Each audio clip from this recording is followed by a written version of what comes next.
கடந்த 5 ஆண்டுகளைப் போல இந்த ஆண்டு இடைக்கால நிதிநிலை அறிக்கையும் வார்த்தை ஜாலங்கள் நிறைந்த மினுக்கி உரையாகத்தான் இருக்கிறதே தவிர இப்படியாக எதுவும் இல்லை.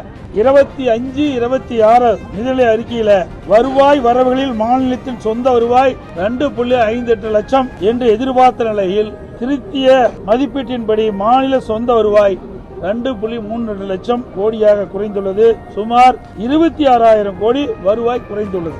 அதே போல மத்திய அரசின் மீது குற்றம் சுட்டும் நிதியமைச்சர் மாநிலத்தின் சொந்த வருவாய் 26,000 கோடி குறைந்துள்ளது பற்றி எந்த விளக்கமும் அவையில் தெரிவிக்கவில்லை. வரவு செலவு 25-26 ஆண்டு 66,753 கோடி செலவிடப்படும் என்று கணித்த நிலையில் திருத்திய மதிப்பீட்டில் இதுவரை 51,442 கோடியாக, அதாவது சுமார் 15,000 கோடி குறைந்துள்ளதற்கு நிதியமைச்சர் எந்த காரணத்தை கொண்டு விளக்கவில்லை. நிதி பற்றாக்குறை 24-25 96,000 கோடி என்று கணித்த நிலையில் இந்த கணக்கின்படி அது 1,01,000 கோடியாக, அதாவது 5,000 கோடி அதிகரித்துள்ளது.